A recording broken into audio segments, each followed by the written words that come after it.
젊은 시절 나는 재봉사였다. 한 땀 한 땀 바느질하여 의류 공장을 세웠고 딸을 키워내고 온 가족을 부양했다.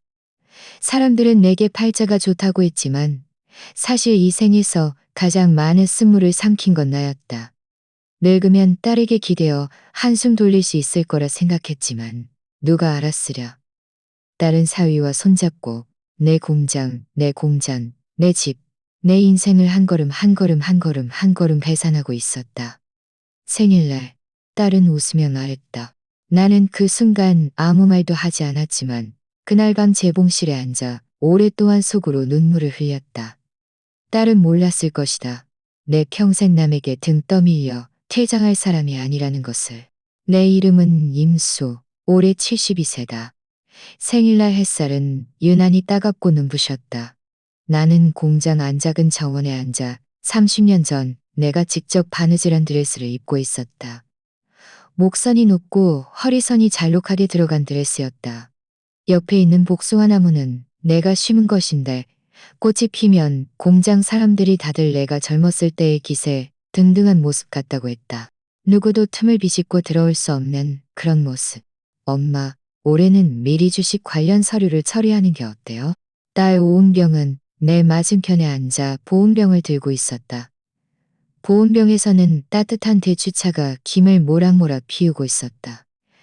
딸의 얼굴에 떠오른 웃음을 바라봤다. 섬세하게 관리되어 번들거리는 얼굴, 살짝 치켜 올라간 입꼬리, 흐트러짐 없는 눈썹. 마치 방금 미용실에서 나온 듯 깨끗하고 조금의 인간미도 없는 얼굴이었다. 무슨 소리요? 내가 물었다. 공장 주식 말이에요. 엄마도 나이가 많으신데 매일 신경 쓰시면 몸이 못 버텨요. 차라리 미리 인수인계하시고 제가 관리할게요. 엄마는 편히 쉬시면 돼요. 딸의 목소리는 부드러웠다. 늘 그랬든 나긋나긋했지만 나는 그 말을 들으며 마음이 조금씩 차가워졌다. 내가 젊었을 때 재봉사였다. 어떤 사람이 어떤 옷감으로 어떻게 재단해야 할지 한눈에 알 수 있었다. 사람도 마찬가지였다. 은경이는 어릴 때 원하는 것이 있으면 절대 울거나 보채지 않았다. 그저 그 자리에 앉아 나를 바라봤다. 내가 언제 마음이 약해질지 아는 듯이 딸은 절대 다투지 않았다. 갑자기 딸이 내게 이지훈 부장 사위 재무 담당으로 부서를 옮기고 싶어 한다고 말했을 때 내가 거절했던 일이 떠올랐다. 그때 딸의 눈빛은 변함이 없었다. 하지만 오늘 편히 쉬면 된다는 네 글자를 말했을 때 내 마음속에서는 쿵 하는 소리가 났다. 마치 낡은 공장 전기가 나간 것처럼. 엄마, 전 진심으로 엄마를 위하는 거예요. 딸이 나지막이 말했다. 나는 고개를 끄덕였다. 더 묻지도 않았고 대답하지도 않았다. 딸은 내 성격을 너무 잘 알았다. 내가 다투지 않고 두려워하지 않을 때 오히려 가장 예측 불가능하다는 것을. 그날 저녁 식사 후 딸은 더 이상 그 이야기를 꺼내지 않았다.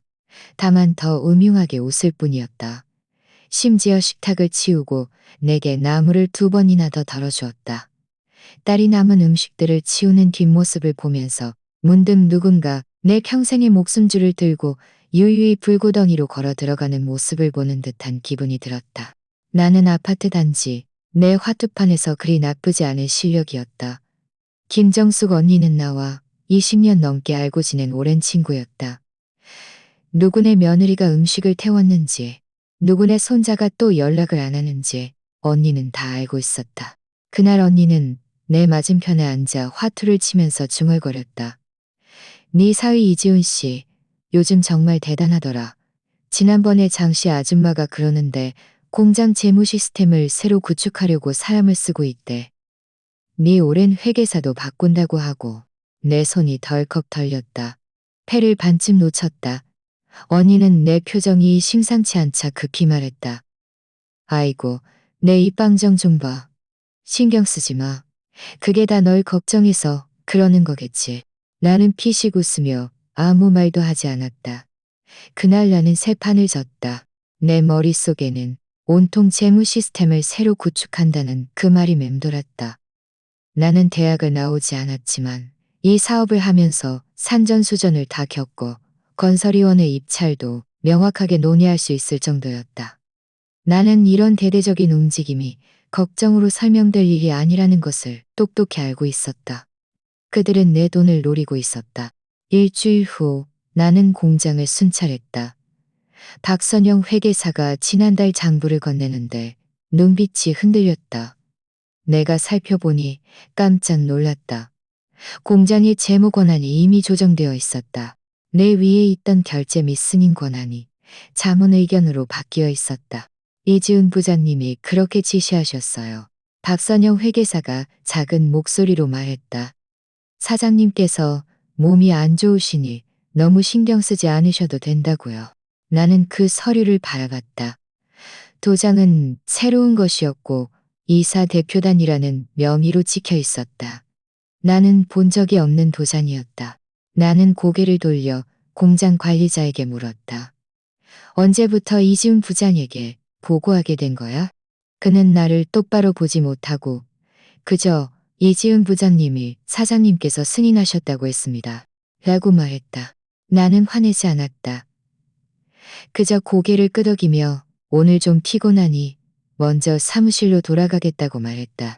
방으로 돌아와 문을 잠그고 창가에 서서 밖을 내다봤다.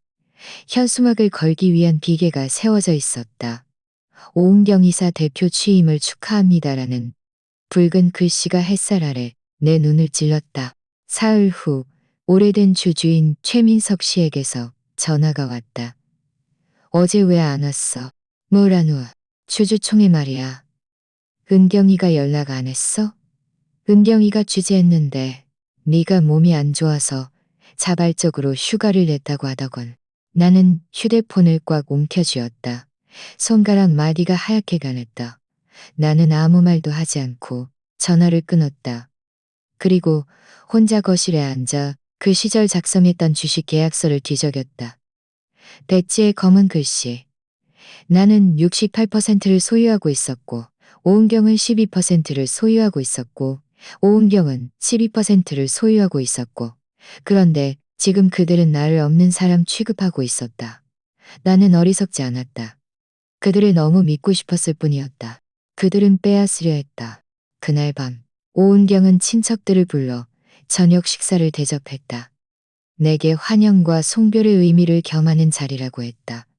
나는 거의 외부인 취급인데 환영이라니. 이지우는 내게 술을 따르며 말했다. 엄마, 저희 가족은 모두 엄마를 위하는 거예요. 엄마가 빨리 편해지시면 저희도 부담이 줄어들죠. 김영철 이모부도 거들었다. 형님, 왜 이렇게 아직도 신경 쓰세요? 은경이가 얼마나 유능한데. 요즘 젊은 사람들은 생각이 다르잖아요. 나쁜 일 아니에요. 손녀 김민주는 심지어 영상을 찍으며 할머니, 이제 집안일은 엄마에게 맡겨요. 라고 말했다. 나는 국을 몇 모금 마셨다. 마음속은 우물에 빠진 듯 차가웠다. 나는 그 사람들을 바라봤다. 어떤 이들은 어릴 때 우리 집에서 밥을 얻어먹었고 어떤 이들은 대학 진학에 실패했을 때 내가 사람을 찾아 취업을 알선해 주었다. 그들은 내 식탁에 앉아 엄마를 위한다는 말투로 내 목숨줄을 넘기라고 설득하고 있었다. 그들이 모두 내 이름으로 된 재산에 눈독들이고 있다는 것을 알 수 있었다. 식사 내내 나는 아무 말도 하지 않았다. 식사 후에는 내가 먼저 설거지를 자청했다. 부엌 수도꼭지에서 물 흐르는 소리가 요란했다. 나는 그들에게 등을 돌린 채 입술을 꽉 깨물었다. 그날 밤 나는 혼자 공장 가장 서쪽 끝에 있는 낡은 재봉실로 갔다. 그곳은 내가 첫 주문을 받아서 밤새워 일했던 곳이었다. 낡은 재봉틀이 아직도 있었고 탁자 다리에는 1987년 3월 개업다. 딸은 내가 케어 빨간 점퍼를 입고 있었고 탁자 다리에는 1987년 3월 개업다. 나는 서랍을 열어 낡은 앨범을 꺼냈다. 첫 페이지에는 은경 앨범을 꺼냈다. 나는 앨범을 무릎에 펴고 손가락으로 사진을 살살 쓸어봤다. 이 아이는 내가 목숨 바쳐 키운 아이였다. 나는 딸을 위해 밤새 밥을 만들고 학원에 데려다주고 유학까지 보냈다. 결혼할 때는 아파트 2채를 주었다. 딸이 원하는 것은 무엇이든 주었다. 딸은 내가 가장 약한 부분이 어디인지 알았다. 딸은 나의 아킬레스건이었다. 그런데 이제 딸은 칼도 쓰지 않고 내 심장을 곧바로 찔러대고 있었다. 엄마, 장부 일은 너무 신경 쓰지 마세요. 엄마가 잘 모르시는 것도 당연해요. 이제 다 새로운 시스템으로 처리하니까요. 이지우는 회의실 상석에 앉아 펜을 들고 PPT를 넘기며 내게 웃는 눈빛을 보냈다. 나는 가장자리에 앉아 돋보기를 쓰고 스크린에 비친 보고서를 찌푸린 눈으로 바라봤다. 그 보고서들은 새로운 형식이었고 세부 사항과 구조가 완전히 바뀌어 있었다. 나는 단 한 줄도 제대로 이해할 수 없었다. 여기 유동성 부채는 무슨 뜻이야? 작년보다 1,000만 원 넘게 늘어난 건 왜지? 나는 눈썹을 치켜 올리며 천천히, 그리고 또 천천히 물었다. 아이고 엄마, 이건 너무 자세히 계산할 필요 없어요. 그냥 재무 전략상 작은 조정이에요. 말씀드려도 엄마는 이해 못하실 거예요. 이지우는 가식적인 웃음을 지으며 말했다. 저랑 은경이가 다 보고 있으니 저희를 믿으시면 돼요. 나는 고개를 끄덕이며 못 알아듣는 척했다. 아이고, 그럼 됐어, 됐어. 내가 늙어서 정말 잘 모르겠네. 옆에 앉아있던 오은경도 웃으며 따뜻한 물 한 잔을 건넸다. 엄마, 그냥 마음 편히 계세요. 앞으로 이런 일은 다 젊은 사람들이 처리할게요. 나는 컵을 받아들었다. 손바닥이 뜨거워 나도 모르게 움츠러들었지만 아무 말도 하지 않았다. 나는 모르는 것이 아니었다. 그저 보고 싶지 않았을 뿐이었다. 내가 모르는 척할수록 그들은 경계를 풀 것이다. 나는 이 판이 어떻게 끝나는지 지켜볼 작정이었다. 그날 오후 집으로 돌아와 문을 잠그고 굵은 천에 쌓인 작은 철제 상자를 꺼냈다. 그 안에는 누렇게 바른 옛사진 몇 장, 20년 전의 브로치 하나, 그리고 낡은 명함 한 장이 들어있었다. 정현우, 싱가포르 의료협회 회장. 그는 내가 예전에 부산 전시회에서 만난 동종업계 사람이었다. 나중에 해외 브랜드 대리인까지 승승장구하며 늘 나를 해외 합작으로 끌어들이려 했지만 나는 거절했었다. 그때 오은경이 대학에 다니고 있었고 나는 딸을 두고 떠날 수 없었다. 나는 유선전화로 그 옛날 번호를 눌렀다. 놀랍게도 연결되었다. 전화를 받은 것은 남방 억양의 여성이었다. 여보세요. 누구 찾으세요? 저는 임수입니다. 정현우 씨를 찾습니다. 제 오랜 친구예요. 전화 넘어가 몇 초간 조용하더니 익숙하면서도 늙은 목소리가 들려왔다. 임수 씨? 당신이야? 내 눈가가 뜨거워졌다. 하마터면 참지 못하고 울 뻔했다. 현우 씨, 나야. 나는 목소리를 낮추고 목에 걸린 울음을 삼켰다. 갑자기 왜 전화했어? 무슨 일 생겼어? 이민을 가고 싶어. 거기서 좀 도와줄 수 있을까? 가족들은 아무도 모르게 하고 싶어. 전화 너머는 잠시 침묵하더니 이내 진지하게 대답했다. 여권이랑 주민등록등본을 보내줘. 내가 처리할게. 자금이체 서류도 준비해줘. 변호사 연결해줄게. 그리고 한 가지 더 있어. 내가 주식 이전을 해야 하는데 내가 혼자 세운 공장이지만 지금은 내 목소리가 멈췄다. 더 이상 말하지 않았다. 그는 이해했다. 알겠어. 걱정 마. 내가 계획을 짜줄게. 그날 밤 나는 침실에 앉아 공장의 원시 주주 문서를 뒤적였다. 은경이와 그들은 겉으로 보이는 것을 원했다. 그렇다면 나는 아예 껍데기만 남겨줄 참이었다. 다음 날 아침 일찍 나는 공장으로 순찰을 나갔다.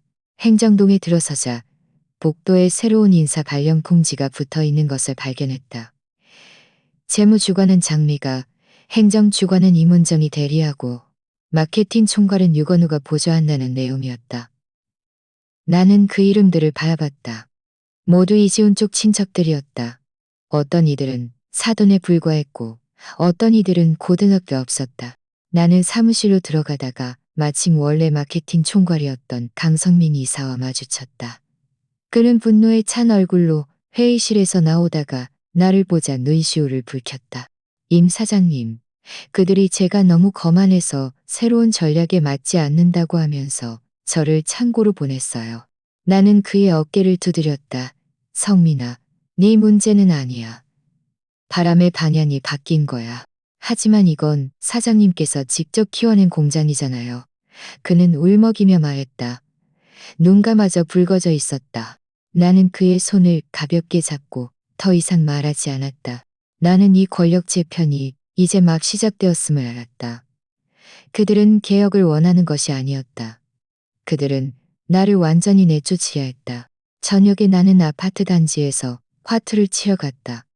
김정숙 언니는 나를 보자마자 조용히 끌어당겼다. 임수 씨, 정말 주식을 딸한테 다 넘겼어?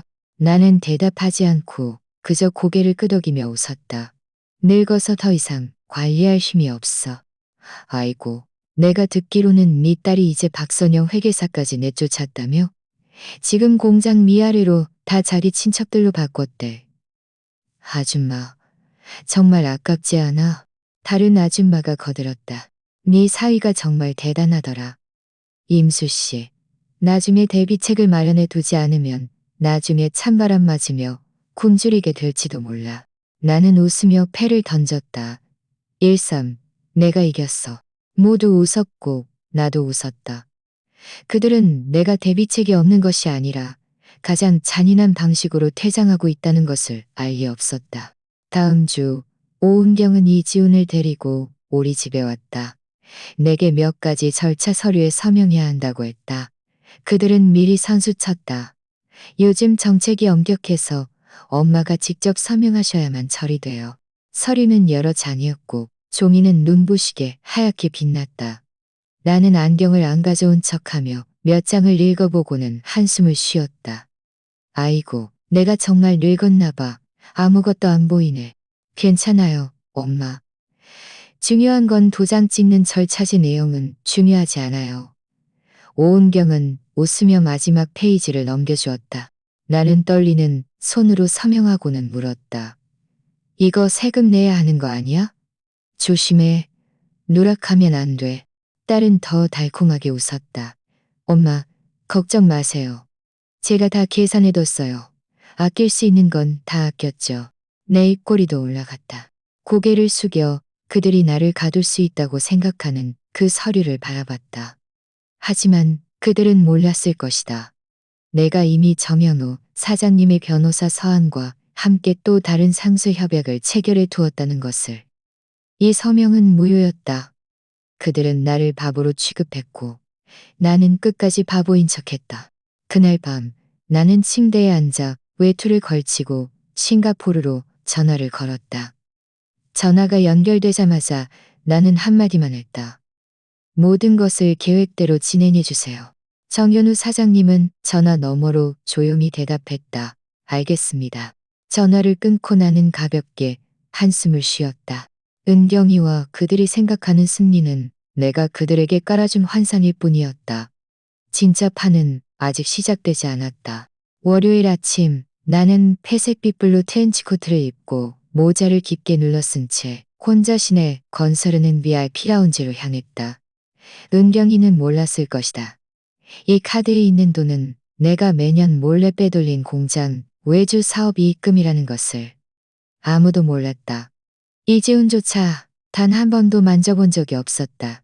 그건 나의 진정한 최후의 보루. 나의 목숨줄이었다. 재무 담당 강이나 지점장은 50대 중반의 여성이었는데 일 처리가 깔끔하고 말이 적었다. 이런 사람이 내 성격에 가장 잘 맞았다. 임수 여사님, 정말 이 자금을 여러 차례에 걸쳐 해외 계좌로 이체하시겠습니까? 저희가 외환 분할을 도와드릴까요?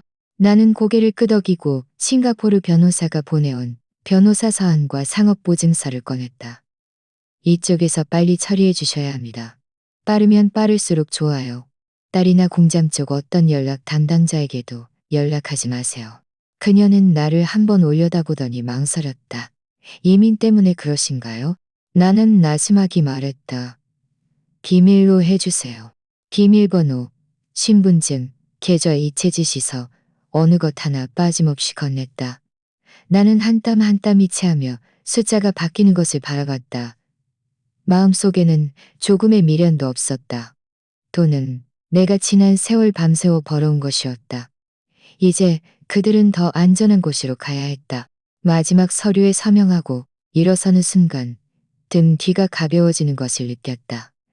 마치 내 몸에 짊어진 결코 넘겨주지 않으려 했던 짐을 드디어 누군가 대신 맡아준 것 같았다. 하지만 그 짐을 맡아준 사람은 오은경이 아니었다. 사흘 후 집으로 돌아왔을 때 나는 부엌에서 쓰러졌다. 사실 연기하는 것도 아니었다.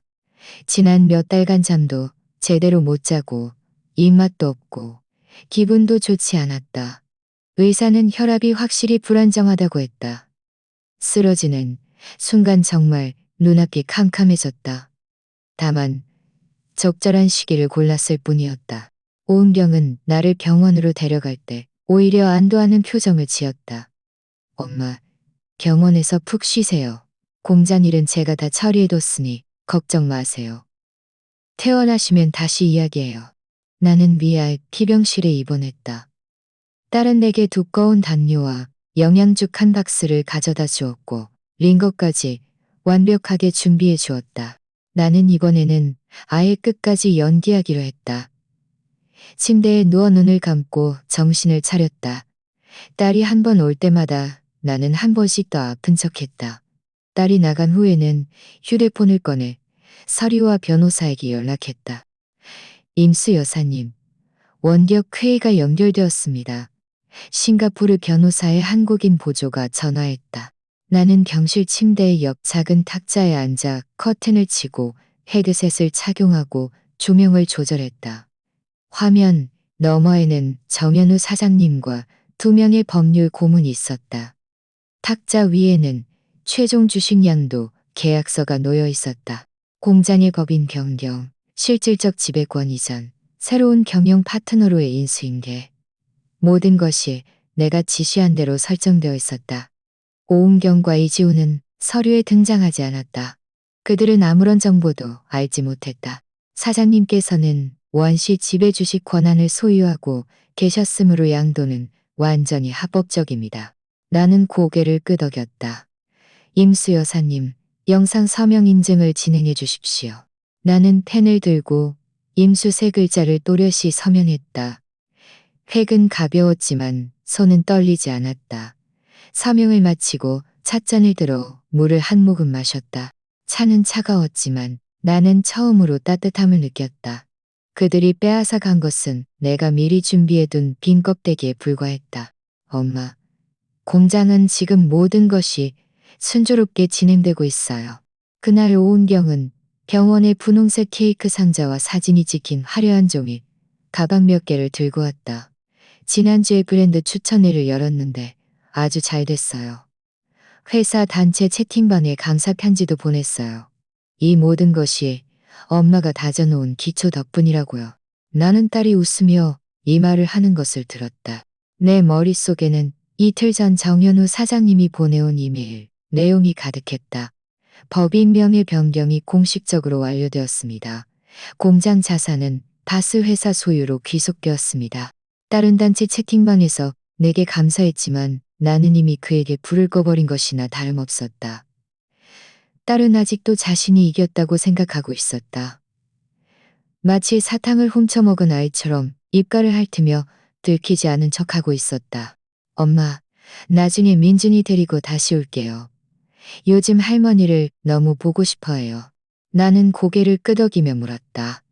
재무, 인수인계는 사진 찍어뒀니? 나중에 보고 싶어서. 사진 안 찍었나요? 괜찮아요. 제가 다 기억하고 있으니까요. 나는 속으로 비웃었다. 네가 잊을까봐 걱정하는 게 아니야. 네가 아예 이해하지 못할까봐 걱정하는 거지. 딸은 몰랐을 것이다. 자신이 들고 있는 것이 케이크가 아니라 내가 남겨준 빈 껍데기라는 것을. 이번 기간 동안 나는 중개인을 통해 내 명의의 아파트 2채를 팔았다. 한 채는 시내에 있었고 다른 한 채는 대학가 근처에 있었다. 원래 은경이와 민준이에게 남겨주려던 것이었다. 나는 딸에게 이 사실을 알리지 않았다. 부동산 명의 이전 절차는 정현우 사장님이 연결해준 현지 변호사가 처리해 주었고 서류는 깨끗하고 합법적이었다. 아파트 판매 대금은 내 명의로 들어오지 않고 바로 해외 신탁 계좌로 이체되었다. 나는 두 통의 서한에 서명했다. 한 통은 은행의 자산 동결을 승인하는 것이었고 다른 한 통은 정현우 사장님에게 신설회사 전만의 재편성 업무를 위임하는 것이었다. 내 글씨는 예전만큼 예쁘지 않았지만 한 획 한 획이 단단하고 굳건했다. 지난 세월 내가 딸에게 너무 많은 것을 주었기에 딸은 자신이 지금 서 있는 땅이 누구 덕분인지 잊어버린 것이었다. 딸이 나를 계산하려거든 먼저 자신이 어디에 서 있는지 알아야 했다. 그리고 내가 서 있던 이 땅은 이미 팔렸다. 딸은 그저 허공에 발을 딛고 스스로 날아오르고 있다고 착각하고 있을 뿐이었다. 퇴원하던 날 아침은 아침, 날이 밝지 않은 새벽이었다. 나는 아무에게도 알리지 않고 직접 택시를 타고 공장으로 돌아갔다. 그 낡은 공장 문 앞에 서서 손가락으로 벽돌을 천천히 쓸었다. 벽돌 하나하나가 어느 해 어떤 장마철에 어떤 옷 주문 때문에 한 계절 매출이 망가졌는지를 기억하고 있었다. 2층 낡은 재봉시에 불은 꺼져 있었지만 나는 마치 재봉틀 페달을 밟는 소리를 아직도 들을 수 있는 것 같았다. 따, 타, 카, 따. 심장 박동처럼. 그건 내가 가장 순수했던 시절이었다. 아무도 다투지 않고 아무도 빼앗지 않고 모든 것이 기술로 말하던 시절. 나는 10분간 서 있었다. 그리고 나지막이 한마디 했다. 나는 돌아오지 않아. 나는 몸을 돌려 차에 올랐다. 멀리 공장 대문이 보였다. 몇몇 친척처럼 보이는 젊은이들이 사무실로 짐을 나르고 있었다. 얼굴에는 흥분과 해방감이 가득했다. 그들은 몰랐을 것이다. 그들이 지금 비우고 있는 창고는 이미 아무도 모르게 비워져 있었다는 것을. 엄마, 저희 사무실을 옮기려고요. 그날 오은경은 환하게 웃으며 작은 가죽 가방을 들고 병실로 들어왔다. 마치 전쟁 보고를 하러 온 듯한 모습이었다. 나는 침대에 기대어 따뜻한 우유를 마시며 딸이 들어오는 것을 지켜봤다. 공장 쪽은요. 제가 원래 총경리 사무실을 이지훈에게 주고 저는 엄마의 그 넓은 사무실에서 일할 거예요. 5층 구역도 리모델링 했어요. 친척들이 다 와서 도와주고 있어요. 누구누구? 나는 모르는 척 물었다. 아이고, 다 가족들이죠. 딸은 더 달콤하게 웃었다. 이지훈 쪽 이모들, 외삼촌네 고모, 그리고 민준이 사촌들도 다 왔어요. 다들 전에 관리직에 있었잖아요. 지금 자리가 생겼으니 딱 좋아요. 나는 고개를 끄덕이며 우유를 한 모금 마시고 아무 말도 하지 않았다. 딸은 말하면서 휴대폰을 뒤적여 내게 사진을 보여주었다. 사진 속에는 여러 사람들이 내 원래 사무실 앞에 모여 있었다. 가위로 붉은 리본을 자르고 있었다.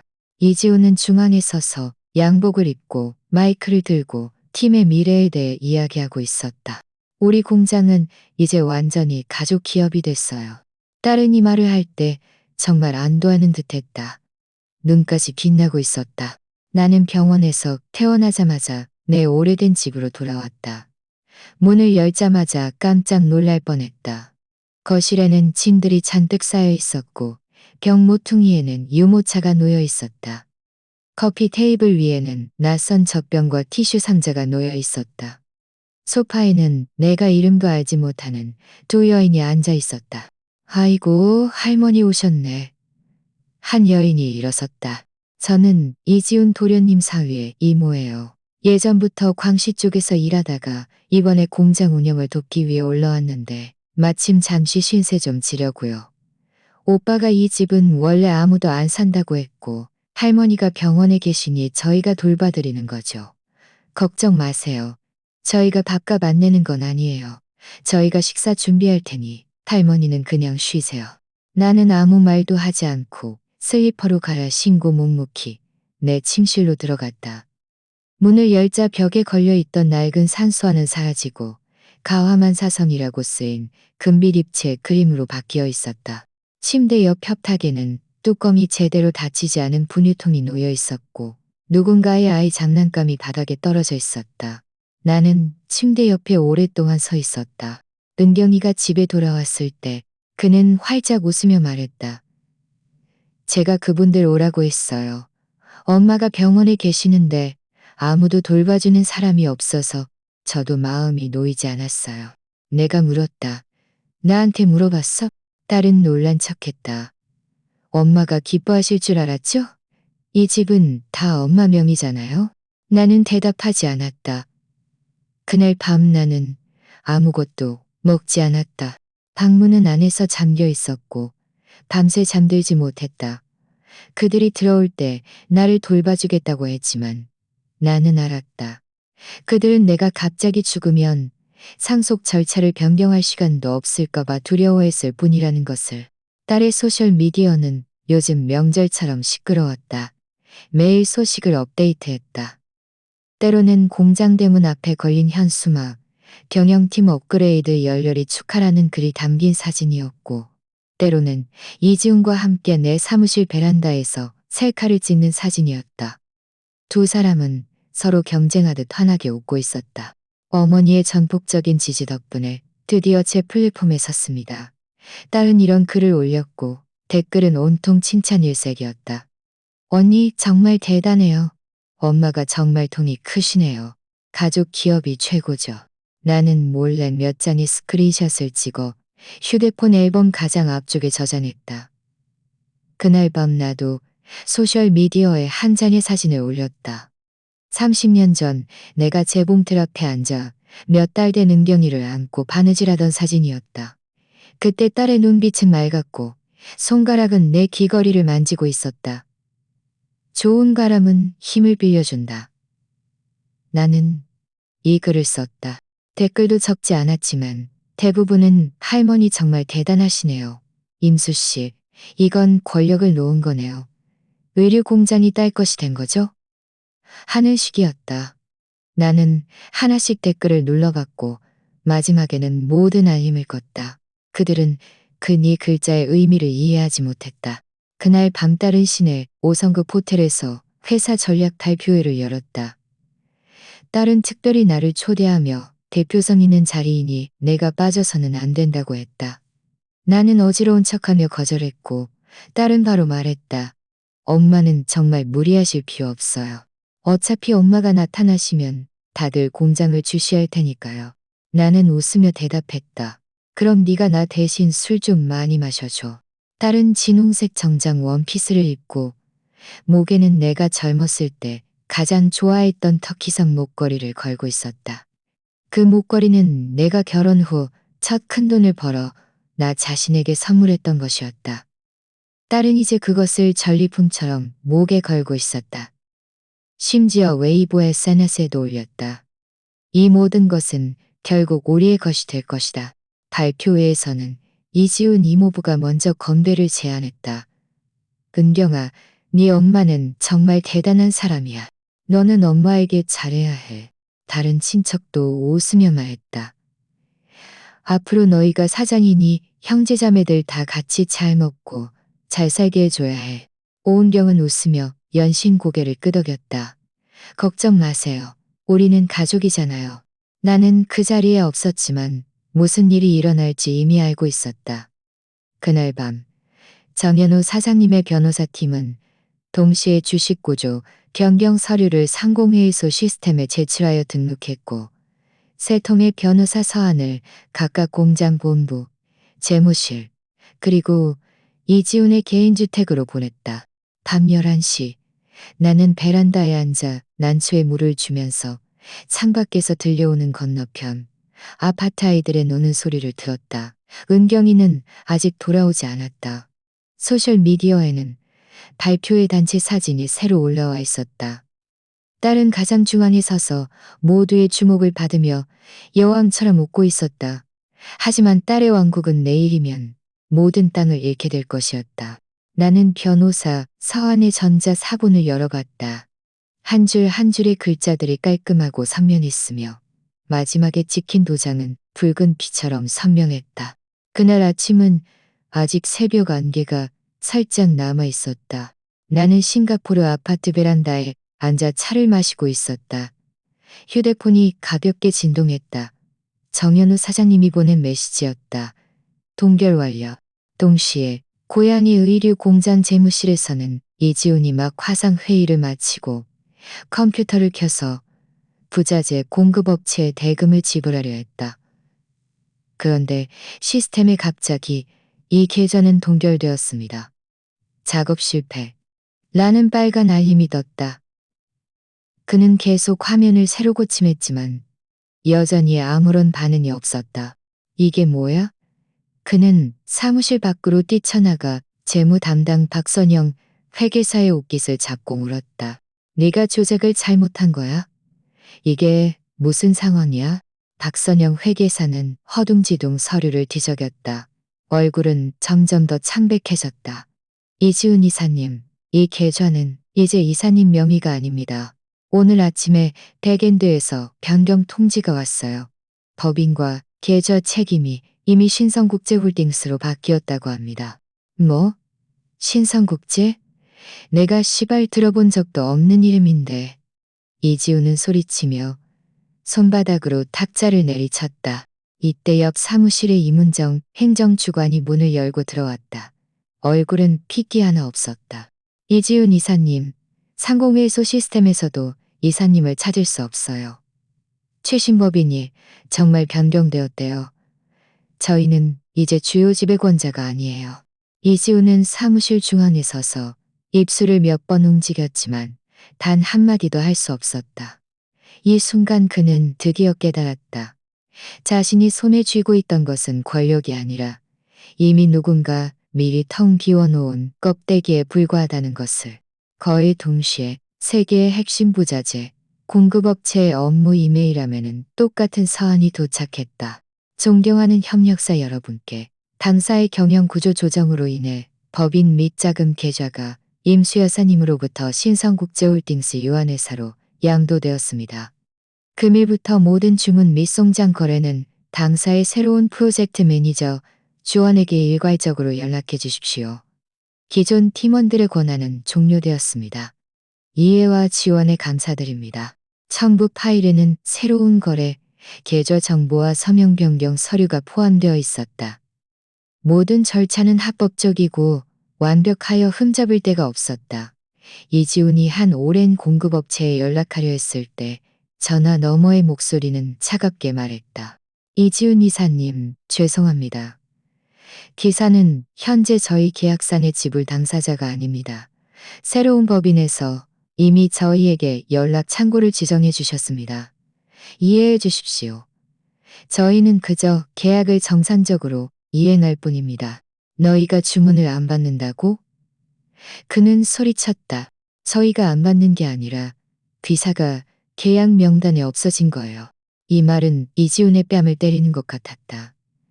통제 불능의 업무만이 끊어지자 그는 그제야 깨달았다. 그들은 더 이상 책임자가 아니라는 것을. 계좌에 돈이 없는 것보다 그들을 더 당황하게 만든 것은 집이 철거되기 시작했다는 것이었다. 다음 날 오후 법원 집행관이 2통의 통지서를 가져왔다.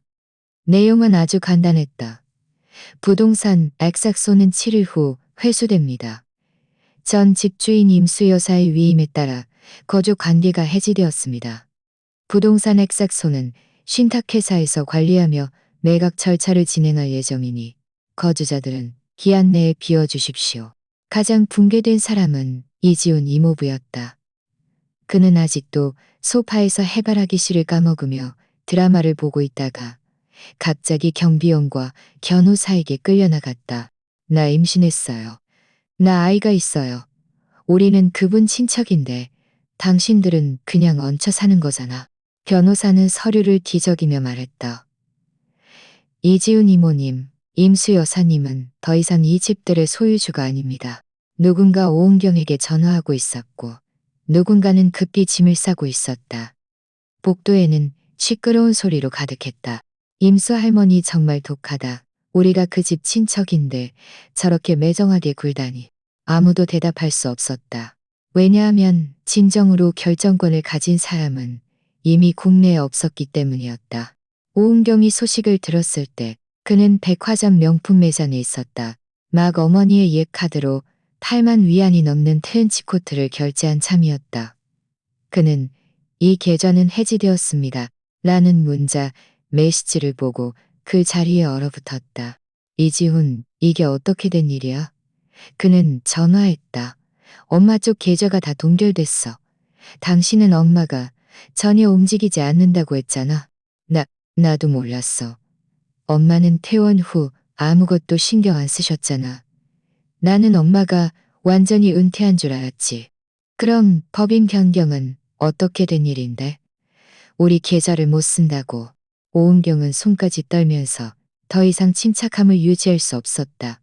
당신은 엄마가 아무런 대비책도 안 남겼다고 했잖아. 딸은 어머니에게 전화했지만 연결되지 않았다. 그는 다시 집 유선전화, 공장 옛번호, 심지어 고향 이웃에게까지 전화했지만 모두 아이고 임수 할머니는 진작 더 났어요라고 말했다. 결국 변호사 보조가 전화를 받았고 한마디만 했다. 임수 여사님은 출국하셨습니다. 통화가 어렵습니다. 오은경은 유리 진열장 앞에 서서 다리가 풀렸다. 그는 자신이 어머니를 이겼다고 생각했지만 어머니는 애초에 판에 앉아있지도 않았고 이미 불을 끄고 떠나버린 것이었다. 사흘도 안 돼 소문이 퍼졌다. 정현우 사장님이 공장 내부 회의에 공식적으로 나타났고 영상 발표를 통해 공식 성명을 발표했다. 직원 여러분과 협력사 여러분께 안녕하십니까. 금일부터 임수 여사님이 창립하신 에복시는 싱가포르 신성국제홀딩스에 정식으로 합병되어 중국 지역 유일한 직속 자회사 브랜드가 됩니다. 저희는 6개월 이내에 브랜드 재구축을 시작하고 핵심 직원들을 유지하며 생산 시스템을 최적화할 계획입니다. 동시에 싱가포르의 고급 맞춤 제작 자원을 도입하여 동남아 시장을 개척할 것입니다. 공장의 모든 주식 유통은 합법적인 절차를 거쳤습니다. 외부에서 주장하는 어떠한 상속인도 저희가 인정한 관리자가 아닙니다. 회의 영상 아래 댓글창은 찬사로 가득했다. 임수 할머니의 전략에 감탄합니다. 국제적인 거물이 정말 선택을 잘했네요. 국내 가죽 기업에 발목 잡혀있던 공장이 드디어 전문성을 보게 되는군요. 정현우 사장님은 금태 안경을 쓰고 온화하고 침착한 어조로 말했다. 조금의 우월감도 없었지만 수많은 비웃음보다 더 강력했다. 그날 아침 나는 다시 싱가포르의 카페에 있었다. 정현우 사장님이 롱징차를 대접하며 해방을 축하한다고 했다. 정말 독하시네요. 그가 웃으며 말했다. 나는 고개를 저었다. 독한 게 아니라 다 꿰뚫어 본 거지. 동시에 국내에서는 김정숙 언니가 화투판에서 마작을 치며 비밀스럽게 말했다. 들었어? 임수 씨가 이겼대. 아니, 딸한테 공장을 넘겼다며? 네가 정말 소식에 둔하구나. 지금 공장 법인이 다 바뀌었대. 친척들은 다 쫓겨나고 집은 다 비워지고 그 사람은 이미 싱가포르로 이민 갔대. 정말이야? 거짓말이지? 임수 할머니 정말 대단하시다. 진작에 임수 씨가 만만한 사람이 아니라고 했잖아. 누가 감히 그 사람을 계산하려 들어. 주변 이 사람의 눈빛이 순식간에 달라졌다. 놀라움, 감탄, 심지어 약간의 부러움까지 뒤섞여 있었다. 나는 그날 아침 평소보다 늦게 일어났다. 싱가포르의 햇살은 이미 바닷바람을 타고 커튼을 뚫고 발치에 쏟아지고 있었다. 나는 우롱차 한 잔을 우려 막 베란다에 앉으려는데 휴대폰 화면이 계속 깜빡였다. 엄마, 제발 돌아와 주세요. 저한테 화났어요. 제가 잘못했어요. 제발 연락 좀 받아주세요. 제가 죽을 죄를 졌어요. 제가 정말 나쁜 놈이에요. 제발 말 한마디만 해주세요. 정말 못 버티겠어요. 딸의 음성 메시지는 수도꼭지를 제대로 잠그지 않은 듯 끊임없이 이어지는 울음소리, 히스테리적인 울부짖음으로 가득했다. 나는 조용히 들었다. 메시지 하나하나가 1분도 넘지 않았지만 딸은 이미 평생을 울어버린 듯했다. 마지막 메시지는 문자였다. 엄마, 저 정말 못 버티겠어요. 친척들도 다 싸웠어요. 이지훈도 미쳤어요. 제가 정말 잘못했어요. 나는 그 글자를 보며 차를 한 모금 마셨다. 답장하지 않았다. 딸이 이렇게 우는 것을 들은 것은 처음이 아니었다. 어릴 때 학교에서 친구들에게 엄마 없는 아이라고 놀림받아 울었고, 자라서 이지훈이 바람을 피워 스캔들이 났을 때 내 품에 안겨 울었다. 그때마다 나는 딸을 안고 말했다. 엄마는 아직 여기 있어. 엄마가 안 쓰러지면 너도 안 쓰러져.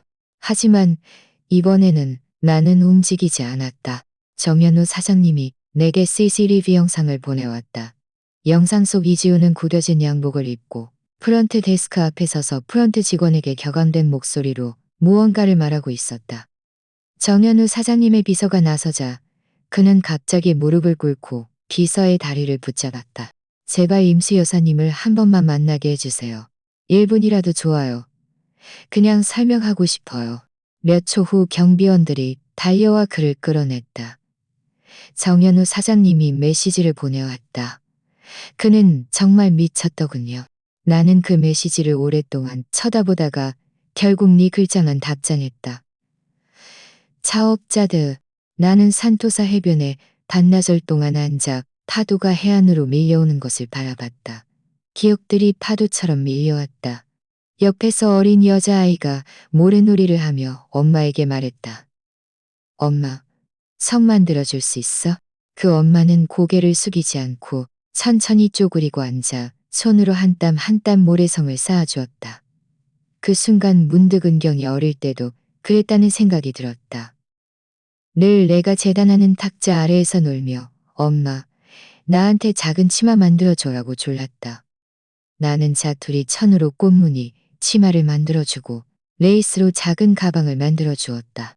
그러면 딸은 공장 주변을 뛰어다니며 모든 아줌마들에게 자랑했다.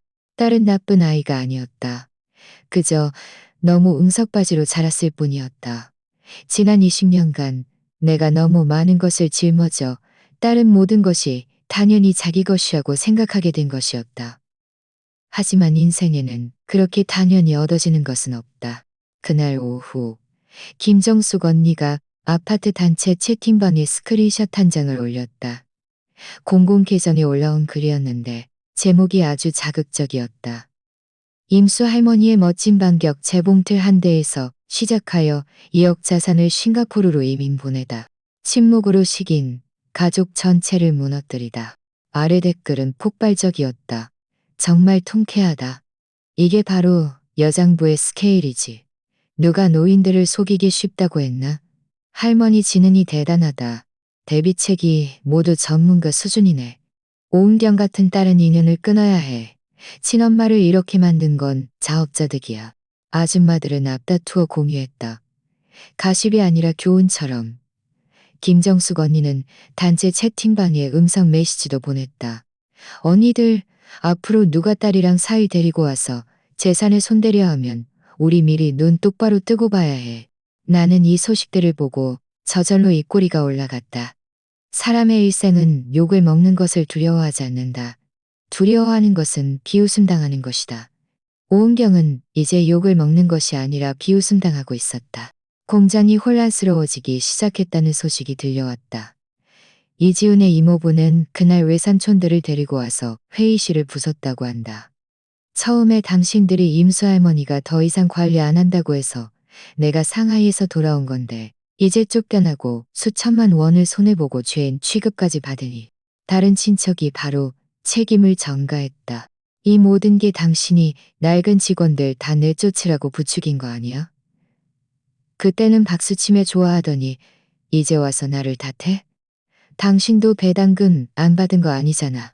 공장 단체 채팅방에는 온갖 폭로가 쏟아지기 시작했다. 누군가는 오은경이 명품을 휘두르고 사람들에게 술을 사는 영수증을 올렸고 누군가는 이지훈이 새 차를 뽑은 사진을 올렸다. 또 누군가는 익명으로 공장 사장님이 수십 년간 고생했는데 친딸은 한 달 만에 다 날려버렸네라는 글을 올렸다. 그리고 그 당시 내 집에 들어와 돌봐주겠다던 친척들은 이제 누구도 전화를 받지 않았다. 단체 채팅방은 모두 메시지 알림 끄기로 설정되어 있었다. 사람은 당황하면 이성을 잃고 더 당황하면 서로 물어뜯기 시작한다. 그들은 원래 동맹이었지만 이제는 서로 물어뜯는 들개들이었다. 오은경의 마지막 퇴로는 자신의 신혼집이었다. 그는 눈시울을 붉히며 중개인에게 집을 내놓겠다고 했다. 적어도 2억 원을 받아 공장 손실을 메우려 했지만 확인 결과 동결된 부동산, 등기 명의인 임수여사 명의의 신탁 자산으로 보호 상태임. 매각 신청 시 위임인 출석 필요. 라는 결과가 나왔다. 그는 미쳤다. 중개소 앞에서 그 자리에서 내게 전화했지만 나는 여전히 받지 않았다. 그는 자신이 무슨 말을 하는지도 모를 정도로 울었다. 전화 너머에는 단 한마디만 남았다. 엄마, 저는 엄마를 해치려 한 게 아니에요. 그냥 엄마 옆에 서고 싶었을 뿐이에요. 돌아와서 저 좀 봐주세요. 제발. 나는 싱가포르 변호사 사무실 밖에서 고개를 들어 건물 꼭대기의 명패를 바라봤다. Associates Private Wealth Law Group. 그들이 내게 설정해준 신탁 문서에는 내가 직접 추가한 조항이 하나 있었다. 어떠한 상황에서도 본인의 승인 없이는 모든 자산 동결. 나는 언젠가 딸이 막다른 골목에 몰릴 것이라는 것을 이미 알고 있었다. 다만 이날이 이렇게 빨리 올 줄은 몰랐을 뿐이었다. 그리고 나는 이미 문 잠금 장치를 바꿔두었고 예비 열쇠조차 딸에게 주지 않았다. 나는 은퇴하지 않을 거야. 나는 찻잔을 들어 가볍게 한 모금 마셨다. 맞은편에 앉아있던 정현우 사장님이 잠시 멈칫했다. 그 말 마음에 드네요. 그런데 지금 2억 자산가인데 왜 또 고생하려고 해요? 고생하는 게 아니라 계속 살아가야 하는 거죠. 나는 찻잔을 내려놓았다. 예전에는 살기 위해서였지만 이제는 나 자신을 위해서예요. 정현우 사장님은 웃었다. 그는 이해했다. 그는 나와 30년간 거래하며 내가 언제 형식적인 말을 하고 언제 진심으로 말하는지 알고 있었다. 프로젝트는 당신이 결정하면 내가 자금과 자원을 지원할게요. 노인을 위한 옷을 만드는 것. 이건 당신이 가장 잘 아는 분야죠. 나는 고개를 끄덕였다. 이름도 생각해뒀어요. 수생. 아름다울 수. 인생생. 좋은 이름이네요. 그의 눈이 빛났다. 젊었을 때는 대량 생산, 주문 경쟁, 수출 경쟁, 가격 경쟁을 했지만 이제는 소량의 고급 맞춤 제작을 할 거예요. 나는 말하며 예전에 내가 직접 만들었던 오래된 고객 수첩을 꺼냈다.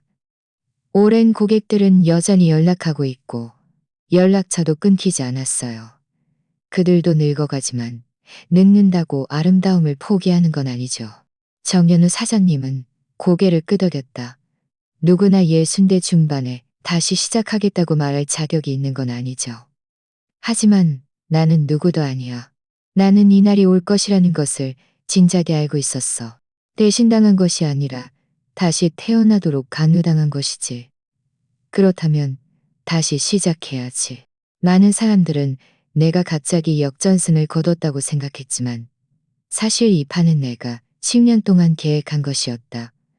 10년 전 나는 처음으로 심장병으로 입원했을 때 한 가지 결정을 내렸다.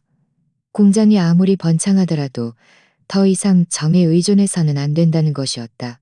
그래서 나는 자산 구조를 조정하기 시작했다. 먼저 아파트를 열어 신탁 명의로 나누어 이전했고 각 부동산에는 양도 불가 믿고 각 부동산에는 나중에는 변호사를 찾아 주주 예비 계획을 작성했다. 내가 지정된 건강 위험에 처하면 주식은 자동으로 법인 유보 권한으로 상속 절차에 들어가지 않는다는 내용이었다. 그리고 나는 몰래 공장 가장 외진 곳에 땅을 사서 실버케어 센터를 지었다. 아무도 눈치채지 못했다. 아무도 눈치채지 못했다. 그곳이 바로 나일치의 직면에서는 미개의 법률 사무소를 3년마다 번갈아 가면서는 네개의 법률사무소를 주자. 3년마다 번갈아 법률사무소를 찾아. 3년마다 번갈아 가자. 3년마다 번갈아 가자.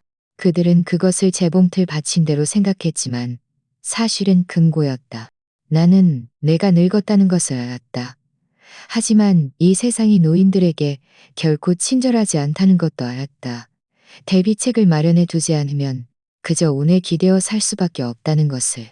은경이가 대학을 졸업하던 해 한 번 술에 취해 소파에 누워 내게 소리쳤다. 엄마 알아요? 이 공장은 결국 제 것이 될 거예요. 나는 웃으며 말했다. 네가 감당할 수 있을까? 딸은 몸을 뒤척이며 말했다. 감당 못해도 저한테 줘야죠. 제가 엄마 딸인데요.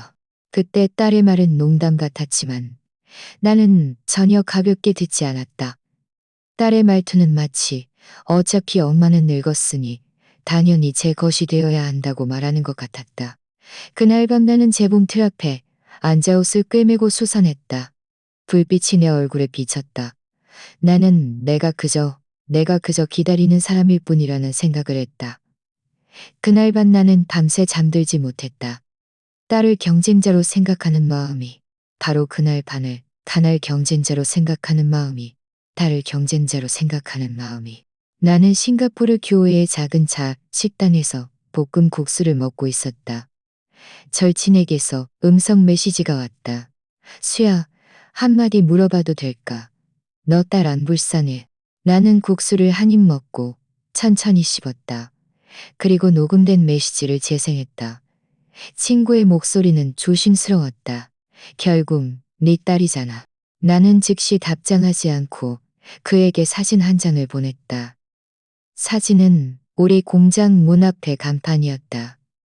붉은 페인트로 쓴 낡은 나무 간판, 임수의료. 아래에 한 줄의 글을 덧붙였다. 수십 년간 아파했으니 이제는 나 자신을 아껴야 할 때. 싱가포르 아파트 단지에서는 환영 다과회가 열렸다. 나는 원래 가고 싶지 않았지만 비서가 계속 재촉했다. 임수 여사님, 사장님 명성이 이제 우리 업계에서 반격의 교과서예요. 안 오시면 너무 예의 없는 거죠. 나는 내가 만든 개량 한복 드레스를 입었다. 옷깃은 단정하게 정돈되어 있었고 머리카락도 다시 검게 염색했다. 다과회가 시작되자마자 몇몇 할머니들이 나를 애워쌌다. 정말 대단하시네요. 진작에 사장님 이야기를 들었어요. 우리 단체 채팅방은 매일 사장님 영상으로 난리예요. 아이고, 사장님 정말 스케일이 다르시네요. 저 같으면 진작에 미쳤을 거예요. 나는 웃으며 차를 들고 고개를 끄덕이며 그들의 이야기를 들었다. 노인들이 바보가 아니에요. 진작에 당신들 수작을 다 꿰뚫어 본 거죠. 임수 언니는 우리들의 우산이에요. 수생 브랜드 나오면 저 꼭 살 거예요. 다과회 후 나는 집으로 돌아와 베란다에 앉았다. 바다에는 물안개가 피어오르고 있었다. 나는 펜을 꺼내 국내 절친에게 편지를 썼다. 은자야, 나는 여기 모든 것이 잘 지내고 있으니 걱정 마. 네가 그들이 좀 불쌍하다고 했지? 사실 그런 마음이 없는 건 아니야. 하지만 내가 더 두려운 건 만약 내가 돌아가면 그들이 모든 것을 다시 논의할 수 있다고 생각할까 봐. 나는 그들에게 20년의 기회를 주었어. 그들이 스스로 발등을 찍은 거야. 이제 나는 미움도 사랑도 없어. 더 이상 나를 설득하지도 말고 그들을 위해 애원하지도 마. 감정이라는 것은 혈육으로만 이어지는 게 아니야. 마음으로 이어지는 거지. 그들이 내 마음을 텅 비워버렸으니 이제 아무것도 남지 않았어. 대체 무슨 뜻이야? 무슨 뜻이냐고. 오은경은 거실 바닥에 앉아 머리를 감싸고 울면서 소리쳤다. 깨진 휴대폰은 소파 다리 옆에 던져져 있었고 액정은 이미 두 동강 나 있었다. 그는 방금 정연우 사장님의 변호사로부터 답장을 받았다. 자신과 관련된 조정 신청은 거부되었고 임수 여사님은 더 이상 어떠한 국내 사안에도 관여하지 않습니다. 라고 쓰여 있었다. 그냥 그렇게 떠나버린 거야. 오은경은 목소리가 쉬었고 눈은 피로 물든 누에처럼 붉어져 있었다. 그의 시어머니는 한쪽에 앉아 여전히 TV 리모컨을 들고 나지막이 중얼거렸다. 네 엄마는 정말 너무 매정해. 그때 우리 집이 공장 주문을 안 받아줬으면 진작에 문 닫았을 거야. 닥쳐. 오은경은 갑자기 고개를 들었다. 지금까지 나랑 따지려고 해? 당신네 집 사람들 중에 내 공장 덕분에 먹고 살지 않은 사람이 누가 있어? 당신처럼 그 일자리 누가 찾아줬는데? 당신 오빠 그 차 살 돈 누가 줬는데? 거실은 정적에 휩싸였다. 오은경은 울면서 숨을 헐떡였고 끊임없이 머리카락을 비볐다. 머릿속에 복잡한 실타래를 끊어내고 싶어 하는 듯했다. 어떻게 이럴 수 있어? 어떻게 이럴 수 있냐고? 나를 인정하지 않을 수가 있어? 그는 아직 깨닫지 못했다. 그가 배신하기로 결심한 순간부터 그는 이미 딸이 아니었다는 것을. 그는 다만 ATM기가 전기가 끊기자 자신이 전기가 없다는 것을 깨닫지 못했을 뿐이었다. 나한테 생각이 있어. 이지우는 낡은 사무실 책상에 앉아 차가운 인스턴트 커피를 한 모금 마셨다. 눈에는 핏바위 서 있었다.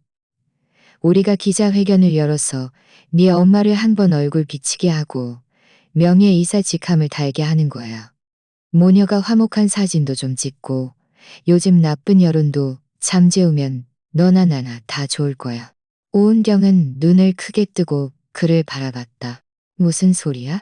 그냥 형식적으로 절차를 밟는 것뿐이야. 네 엄마 딸 아니야? 울면서 잘못했다고 하면 돼. 당신은 우리 엄마를 뭘로 생각하는 거야? 도구로? 너는 진작에 네 엄마를 ATM기로 생각했잖아. 이지훈이 담담하게 말했다. 오은경은 멍해졌다. 그는 마치 이지훈이 이렇게 차분하고 낯선 어조로 자신에게 말하는 것을 처음 듣는 듯했다. 등 뒤에서 칼이 꽂힌 듯 아프지는 않았지만 싸늘했다. 엄마는 돌아오지 않을 거야. 오은경은 목소리가 갈라진 채 나지막이 말했다. 당신은 몰라. 엄마는 더 이상 예전의 우리 엄마가 아니야. 네 예전 엄마는 진작에 죽었어. 이지훈이 담담하게 말했다. 이 순간 그들 사이에 무언가도 죽었다. 나는 물론 그들이 온갖 방법을 동원해 나에게 연락하려 할 것이라는 것을 알았다. 하지만 나는 이미 영상을 녹화해서 수생 공공 계정에 올렸고 국내 몇몇 언론 플랫폼에도 동시에 보냈다. 배경은 싱가포르 내 아파트 베란다였고 바닷바람이 살랑거렸으며 햇살이 어깨에 쏟아졌다. 영상은 아주 짧았다. 나는 한마디만 했다. 저는 임수입니다. 저는 은퇴했습니다. 더 이상 어떠한 국내 사안에도 관여하지 않으며 제 개인에 관한 어떠한 소문에도 응답하지 않습니다. 저는 모든 것이 잘 지내고 있으니 더 이상 방해하지 마십시오. 아래에는 한 줄의 글만 있었다. 은퇴는 자유의 시작이지 도피가 아니다. 영상이 게시되자마자 대개인들 좋아요 수는 10,000개를 돌파했지만 댓글은 닫혀 있었다. 나는 잡음을 보고 싶지 않았다. 특히 모녀는 결국 한피라는 환상 같은 이야기들은 환상은 마취제와 같았다. 나는 그 약을 먹어봤고 이제는 금단 현상에서 벗어났다. 영상이 게시된 지 사흘도 안 돼 국내 소셜미디어는 난리가 났다. 공공 계정들은 연이어 친딸이 직접 엄마를 말려 죽이고 엄마에게 기대어 제기하려다 결국 통쾌한 결말을 맞다는 글을 공유하며 실시간 검색어에 올랐다. 아래 댓글은 수만 개에 달했다. 이런 딸은 볼 때마다 욕한다. 이런 딸은 볼 때마다 욕한다. 임수 할머니 정말 수완 좋으시네. 할머니가 반격 안 했으면 지금쯤 길바닥에 나앉았을 거야. 심지어 누군가는 오은경이 이전에 명품을 자랑하고 고급 차를 타고 엄마의 지지에 감사한다는 글을 올렸던 소셜미디어 스크린샷을 찾아내 지금의 초라한 사진과 강렬한 대비를 이루었다. 그는 전 국민의 비난 대상이 되었다. 여론의 홍수는 그의 마지막 체면마저 휩쓸어갔다. 이 모든 것이 도미노처럼 하나씩 쓰러졌다. 그날 오후 은행에서 문자 메시지가 왔다. 단 한 줄이었다. 존경하는 고객님, 본 은행의 고객님 계좌자산은 0원입니다. 두 차례의 대출 상환 기한이 지났으니 조속히 처리해 주십시오. 해결되지 않을 경우 약정 위반 절차에 따라 담보 청산이 진행됩니다. 이어서 또 다른 메시지가 왔다.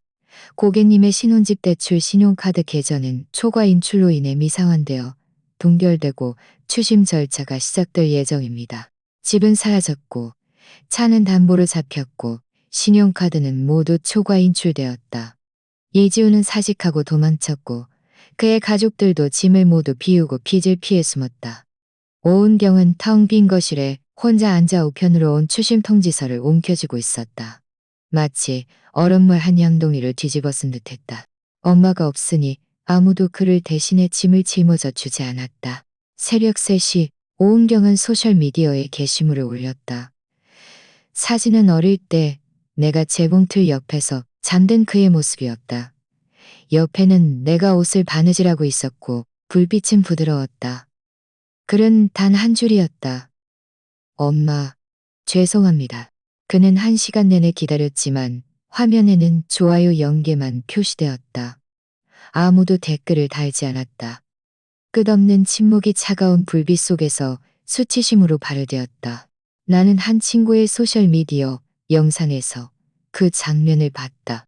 처음에는 밤이 깊은 공장 외부 울타리였다.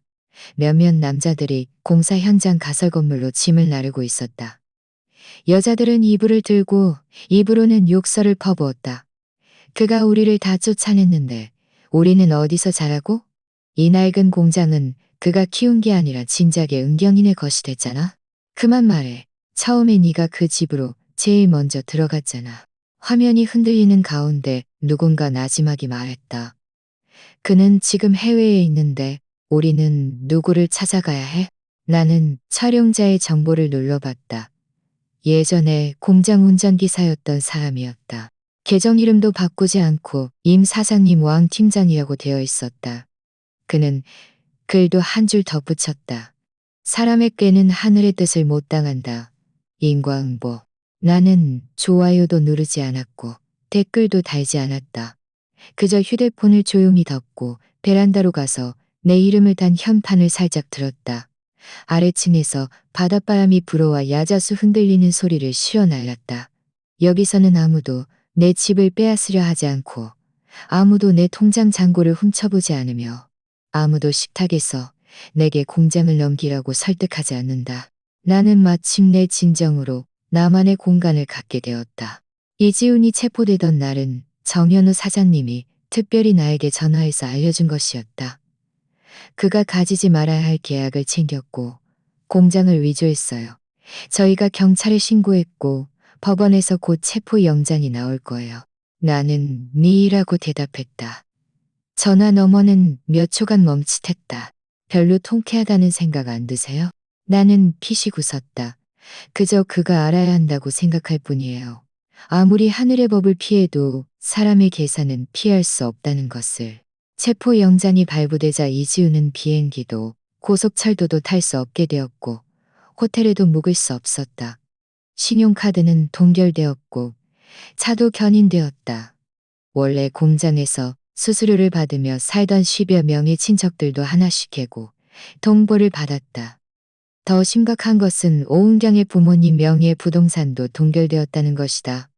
공장의 자금줄이 끊어지면서 대출 연대보증인까지 법원 통보에 휘말린 것이었다. 이지훈의 비서가 사정하며 그도 늙었으니 함께 죽게 할 수는 없다고 말했다. 비서는 그의 말을 토시 하나 틀리지 않고 내게 전달했다. 사장님도 다 아시잖아요. 그가 그때 은경이를 막지 못한 것은 잘못이지만 사장님께서 눈 뜨고 그가 노숙하는 것을 보실 수는 없잖아요. 나는 듣고 나서 한마디만 물었다. 그가 그때 공장 사람들을 하나씩 내쫓을 때 막았었나요? 비서는 침묵했다고 했다. 나는 손을 저으며 그에게 답했다. 저는 이제 어떠한 국내 감정적인 일도 처리하지 않습니다. 감사합니다. 이 말은 김정숙 언니가 영상 채널에서 한 말이었다. 언니는 한노인 다과회 활동 라이브 방송에서 진행자에게 인터뷰를 하고 있었다.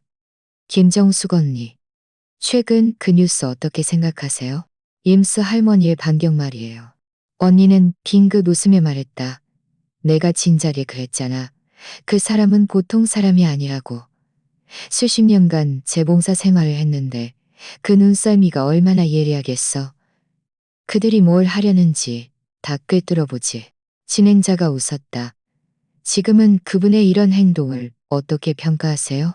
김정숙 언니는 차 한 잔을 들고 잠시 멈칫했다. 현실에서 현세에 보답받는 거지. 더 할 말 없어. 라이브 방송 아래에는 할머니 수완 좋으시다. 이게 바로 현명하게 사는 할머니지.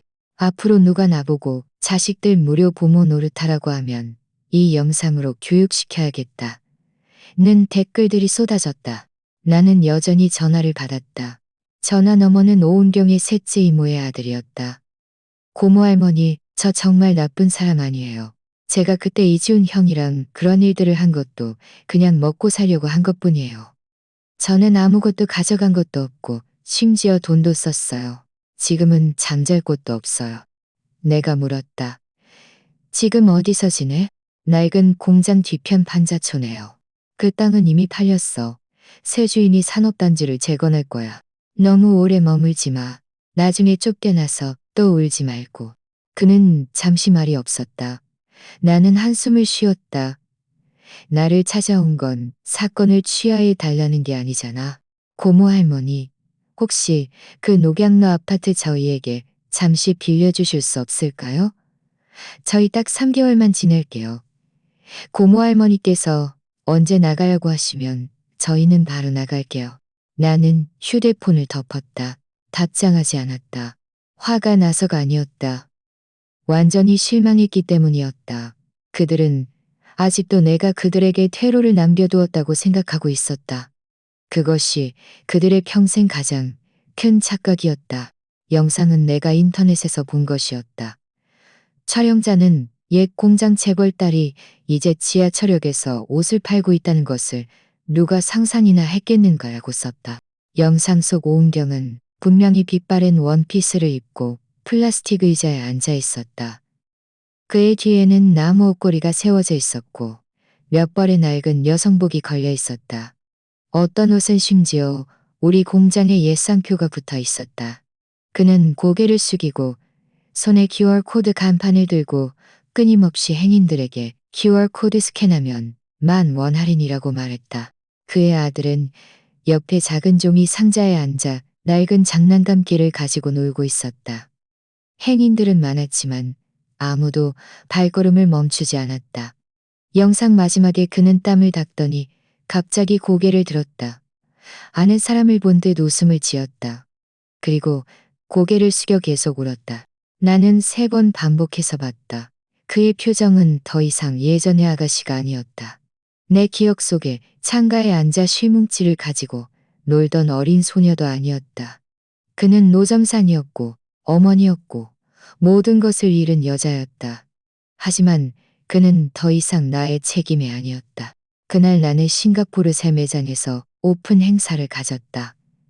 수생 해외 플래그십 스토어가 정식으로 문을 열었다. 언론사 5곳에서 기자들이 왔다. 기자들은 내게 물었다. 임수 여사님은 지금 72세인데 왜 다시 창업을 선택하셨습니까? 나는 웃으며 대답했다. 제가 아직 살아있기 때문입니다. 제가 주저앉지 않는 한 아무도 저를 짓밟을 수 없습니다. 기자들이 다시 물었다. 가족 간의 극심한 갈등을 겪으셨다고 들었습니다. 나는 고개를 끄덕였다. 겪었고 이겨냈습니다.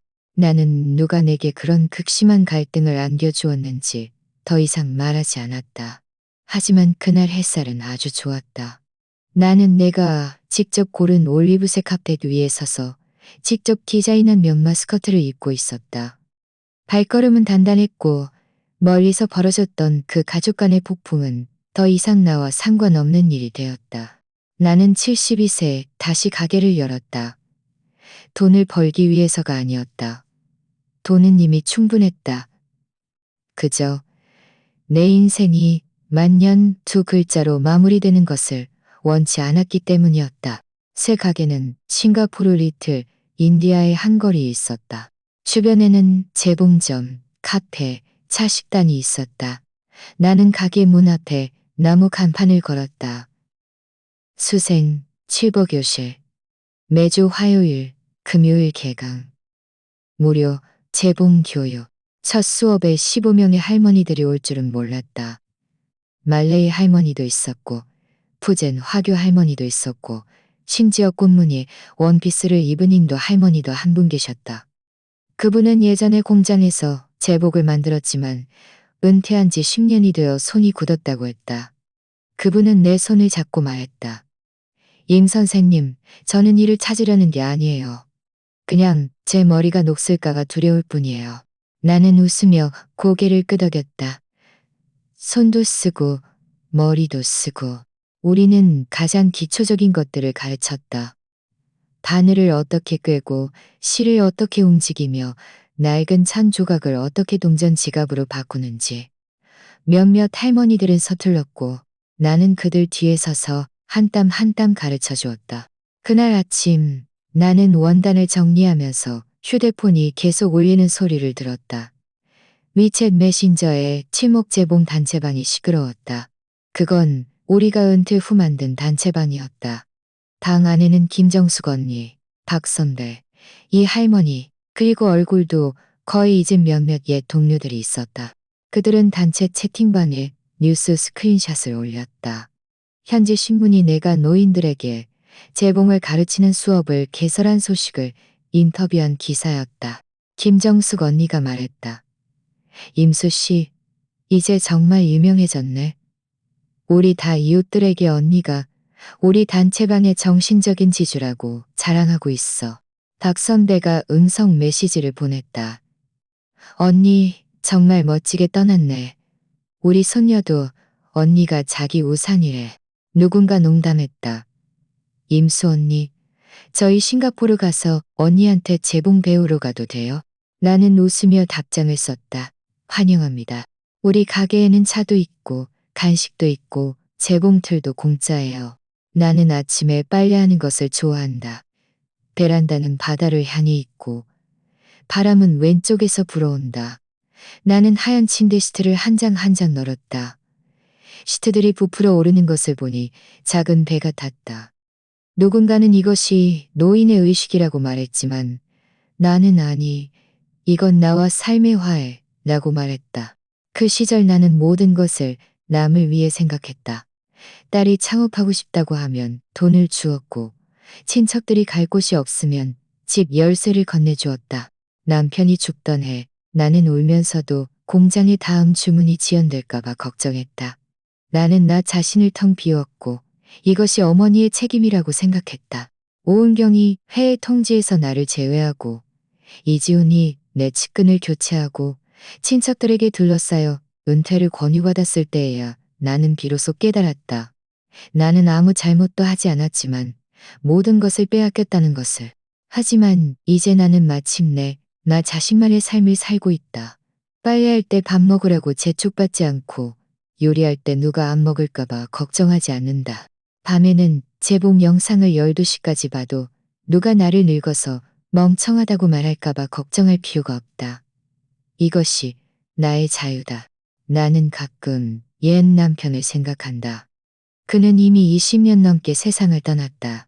내가 가장 힘들었을 때 꿈에서 그를 본 적이 있다. 그는 낡은 파란색 작업복을 입고 있었고 손에는 여전히 작업장에 기름때가 묻어 있었다. 나에게 등을 돌린 채 앉아 있었다. 나는 그에게 소리쳤다. 여보, 그들이 공장을 빼앗으려 해요. 그는 뒤돌아보지 않고 그저 담담하게 한마디 했다.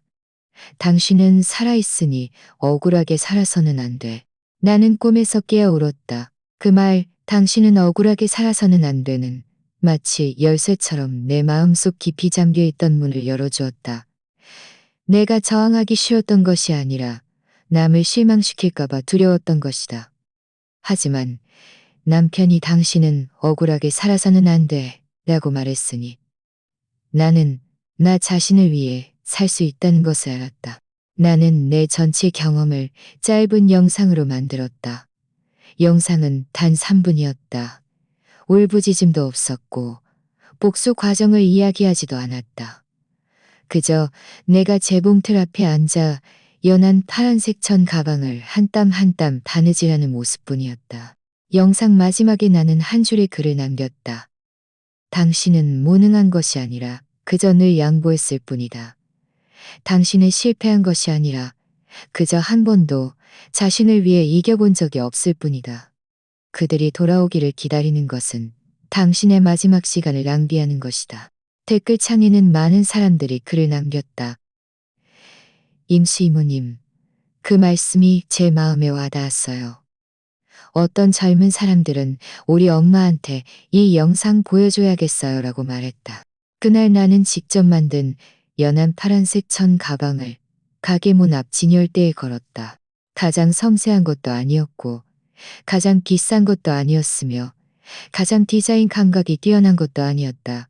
하지만 그것은 내가 처음부터 끝까지 직접 만든 것이었다. 내 인생의 마침표이자 쉼표였다. 옆에는 작은 나무 간판이 있었고 그 위에는 내가 직접 쓴 글이 새겨져 있었다. 인생 후반전은 퇴장이 아니라 무대 교체다. 지나가던 한 할머니가 그 앞에 오랫동안 서 있었다. 나중에 그분은 내게 말했다. 그 말 제가 기억할게요. 저도 돌아가서 뭔가 다시 배워야겠어요. 나는 웃으며 그분을 가게 안으로 초대했다. 내 재봉 수업은 무료예요. 자신감을 되찾도록 도와줄게요. 그분은 고개를 끄덕이며 들어왔다. 문 밖에서 불어오는 바람이 내 흰 머리카락을 스쳐 지나갔고 내 치마의 꽃무늬를 살랑거리게 했다. 나는 그 순간 특별히 평온함을 느꼈다. 나는 이 이야기가 여기서 진정으로 끝났다는 것을 알았다. 내가 누군가를 이겼기 때문이 아니라 마침내 나 자신에게 지지 않았기 때문이었다. 임수 여사의 이야기는 결국 반격이 아니라 각성이다. 그는 평생의 절반 이상을 가족에게 모든 사랑과 힘을 바쳐 공장 하나, 아파트 몇 채, 온 가족이 먹고 살 수 있는 기반을 만들었다. 그는 자신이 무엇을 바라야 할지 결코 생각하지 않았고 그저 온 가족이 평화롭고 화목하게 지내기를 바랐을 뿐이다. 하지만 그는 늙어서 감사 대신 계산을 받게 될 줄은 몰랐다. 딸과 사위는 그를 ATM기로 취급하며 그를 제외하고 회의를 열고 그의 결정을 대신하고 심지어 친척들을 그의 집에 들여보내 돌봐주겠다고 했다. 그의 나는 소란 피우지 않았어 라는 말 속에는 너무 많은 비애가 숨겨져 있었다. 하지만 그는 소란 피우지 않고 조용히 낡은 장부를 정리하며 한 걸음 한 걸음 준비했다. 그는 가짜 서류에 서명하고 오랜 친구에게 연락하고 원격으로 주식을 양도하고 마지막에는 해외로 이민을 떠나 자신의 자산과 존엄을 되찾았다. 그는 다투지 않았지만 모든 사람을 완전히 패배시켰다. 그리고 가장 감탄스러운 점은 그는 복수심에 휩싸이지 않고 다시 시작했다는 것이다. 재봉점을 열고 실버 교실을 운영하며 다른 노인들과 함께 인생을 자신이 원하는 대로 살아가고 있다. 당신은 그가 독하다고 말할지 모른다. 하지만 그는 결국 자신을 사랑하는 법을 배우게 된 것뿐이다. 아마 많은 사람들은 이 이야기를 보고 자신의 어머니나 자신의 현재 처지를 떠올릴 것이다. 우리 세대는 늘 참으면 지나간다. 한 발 물러서면 평화가 온다고 생각한다. 하지만 때로는 벽 코너까지 물러서야 비로소 깨닫게 된다. 아무도 당신에게 돌아갈 길을 남겨두지 않았다는 것을. 이번 이야기는 여기까지입니다. 10,000명 구독 목표를 달성하는데 몇 번째로 도와주실 분이 되실까요? 지금 바로 구독해주세요. 채널의 성장을 함께 지켜봐 주시길 진심으로 초대하며 제 이야기가 여러분에게도 도움이 되기를 바랍니다. 다음 회에 또 만나요. 본 채널의 이야기는 모두 실제 사건을 각색한 것으로 사회 뉴스, 시청자 투고 및 댓글 공유를 포함하되 이에 국한되지 않습니다. 내용에 대한 의견이나 제안이 있으시면 댓글로 함께 논의해주세요.